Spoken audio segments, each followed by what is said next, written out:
안녕하십니까? 이 세상에 보이스피싱 사기가 없어지는 그날을 기다리며 단 한 명이라도 피해를 줄이는데 도움이 되길 바라는 유튜브 보이스피싱 백신입니다. 오늘은 보이스피싱 피해금 회복 6회 시리즈 중 제4편으로 배상명령을 통한 회복에 대하여 함께 알아보겠습니다. 오늘 함께 할 주요 내용은 무엇인가요? 배상명령은 살펴볼 내용이 많습니다. 그래서 1부와 2부로 나누었고 1부에서 먼저 배상명령은 피해자에게 어떤 도움을 주는가, 이어서 배상명령 신청 방법과 그 절차, 배상명령 신청에 포함되는 손해와 포함되지 않는 손해, 이어서 배상명령 판결문 효과, 배상명령 신청의 각하 사유와 각하의 효력, 마지막으로 보이스피싱 범죄는 유죄인데 배상명령 신청이 각하되는 경우에 대해서 알아보겠습니다. 제2부에서는 배상명령과 민사소송은 어떻게 다른가에 대해서 알아보고 배상명령 신청서 작성 방법 등을 예시를 통해서 알아보도록 하겠습니다. 배상명령은 피해자에게 어떤 도움을 주나요? 배상명령은 피해자가 민사소송을 하지 않고 피고인 형사재판 절차에서 피해금에 대하여 손해배상 판결을 받을 수 있는 제도입니다. 따라서 피해금 회복시간과 소송비용을 절약할 수 있고 소송 절차의 어려움이 해소되는 등 피해자에게는 아주 도움이 많은 제도입니다. 특별히 그 비용을 부담할 자를 정한 경우를 제외하고는 소송비용을 국고 부담해서 피해자는 소송비용이 들지 않습니다. 배상명령은 소송 촉진 등에 관한 특례품을 근거로 하지요. 배상명령 신청 방법, 절차를 알려주세요. 배상명령 신청은 제1심 또는 제2심의 변론 종결, 즉 상대방의 최후 변론시까지 즉 구형일까지 가능하지만 가급적 첫 공판 기일 전까지 신청하심이 유리하다고 합니다. 피해자 또는 상속인이 신청하거나 법원이 직권으로 할 수 있습니다. 그러나 실무상으로 법원이 직권으로 하는 경우는 없다고 하므로 피해자가 신청해야 되겠지요. 서면 또는 구두로 가능하지만 가급적 서면으로 신청하라고 합니다. 배상명령에는 어떤 것을 신청하나요? 피고사건 범죄행위로 발생한 직접적인 물적 피해와 치료비 정도입니다. 배상명령에 포함되지 않는 피해금과 손해배상을 포함해서 신청하게 되면 법원에서 기각을 하는 경우가 많다고 합니다. 보이스피싱 사기범들이 편취한 금액 중 회복되지 않은 원금만을 청구하여야 하는 것이죠. 예를 들자면 1,000만 원을 편취당했는데 300만 원을 원금으로 변제받았다면 700만 원만 신청해야 하는 것입니다. 피해자는 피해액에 대한 정확한 소명자료인 증거를 제출해야 합니다. 예를 들면 범인이 요구한 계좌로 입금한 내역이 기재된 피해자 통장사본, 금융감독으로부터 회복받은 회복액 입금이 기재된 통장사본, 또는 법인으로부터 원금의 일부를 변제받았다면 변제받은 내역 등이 증거에 해당합니다. 배상명령 신청에서 제외되는 것은 무엇인가요? 장래 발생할 수 있는 이익, 빌려주거나 투자하기로 한 금액의 대가와 정식적 피해 의자료는 청구가 불가능합니다. 약정이자와 수익이자는 미래에 예상되는 이익으로 청구 불가능하고 보이스피싱 사기를 당한 돈으로 만약 사업을 했다면 얻을 수 있다고 생각하는 영이익이나 휴업손해도 포함되지 않는다고 합니다. 소송 촉진 등에 관한 법률에 기재된 이자는 법원에서 실무상으로 인정하지 않고 있다고 합니다. 배상명령을 신청하면 어떤 효과가 있는지요? 배상명령을 신청하면 형사사건과 다른 사건 번호를 별도로 부여받아 배상명령 사건의 당사자로 지위를 확보해서 형사재판 절차에서 적극적으로 참가할 수가 있습니다.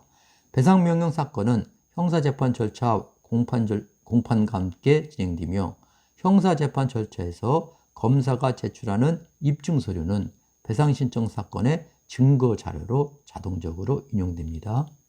배상명령 신청하면 법원에서 무엇을 해주나요?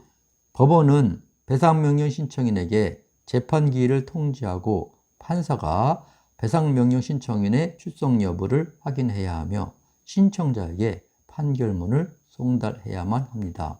참고로 배상명령 신청인이 아니라면 별도 열람이나 복사 청구가 있어야만 판결문을 볼 수 있는 것이죠. 배상명령 판결문은 어떤 효력이 있는지요? 배상명령은 보이스피싱 형사사건에서 피고인에 대하여 유지 판결을 하는 경우에 명령합니다. 확정된 배상명령 또는 가집행 선고가 있는 배상명령이 기재된 유죄 판결서의 정보는 민사집행법에 따른 강제집행에 관하여는 집행력 있는 민사판결 정본과 동일한 효력이 있습니다. 따라서 강제집행, 소멸시효 중단의 효과가 있는 거지요.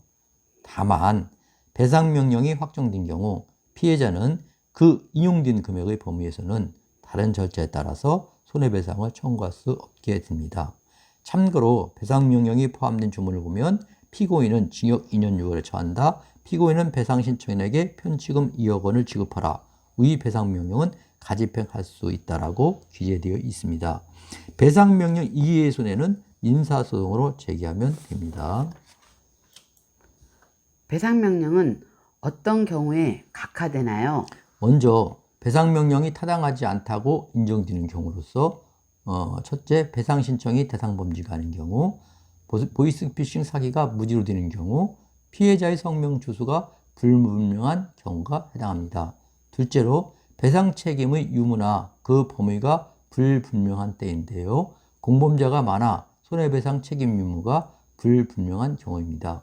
셋째로 편취, 변제 금액 혼동으로 손해 금액에 다툼이 있는 경우이죠. 넷째로 배상명령은 민사소송의 보충적 제도입니다. 따라서 민사 판결을 받았거나 민사소송 진행 중인 경우에는 각하를 합니다. 다섯째, 공판 절차가 현저히 지연될 우려가 있는 경우도 있지만 실무상으로는 거의 없다고 합니다. 참고로 형사 절차에서는 배상명령의 각하에 기각이란 용어를 포함하여 사용하기 때문에 기각이란 용어는 사용하지 않습니다.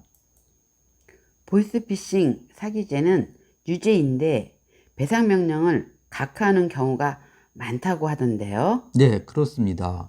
법원은 실무상으로 피해 금액의 산정이나 계산이 복잡한 경우, 정신적 손해 등 포함하지 말아야 할 손해를 포함하여 신청한 경우, 편취와 변제가 여러 번 반복되어서 자녀 피해 금액이 계산이 곤란한 경우에도 각하한다고 합니다.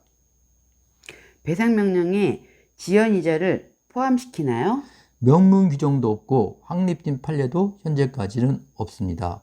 그러나 실무상으로는 지연이자를 각하하는 것이 법원의 입장이라고 합니다. 지연이자 청구를 고집하면 일부 각하, 잘못하면 배상명령 전체를 각하할 수도 있으므로 제외함이 상당하다고 합니다. 손해금액이 확실하지 않거나 금액에 다툼이 있어도 각하한다면서요? 배상명령 제도는 형사 절차에 부과하여 피해자에 대한 배상을 명하는 제도이므로 엄격한 민사재판이 아니지요.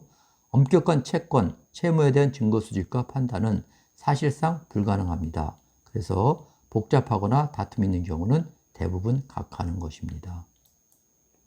배상명령이 각하되면 어떤 의미가 있나요? 법원이 배상명령 신청에 대해서 각하, 일부 각하를 하면 불복을 할 수가 없습니다. 직권으로 배상명령 해달라고 할 수는 있지만 실무상으로 법원이 하지 않는다고 합니다.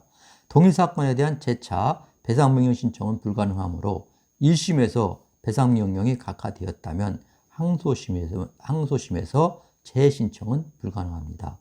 배상명령이 각하되었다고 배상 의무가 없어진 것은 아닙니다. 따라서 피해자는 민사소송으로 제기하시면 됩니다. 피고인은 배상명령에 대하여 즉시 항고를 할 수 있고 피고 사건에 대한 상소가 있으면 배상명령은 함께 상소범으로 인심됩니다. 2부에서 배상명령과 민사소송은 어떻게 다른가, 배상명령 신청서 작성 방법 등의 예시로 뵙도록 하겠습니다. 코로나19 감염되지 않도록 건강 조심하시고 6-4편 제2부에서 함께 할 수 있기를 기대합니다. 감사합니다.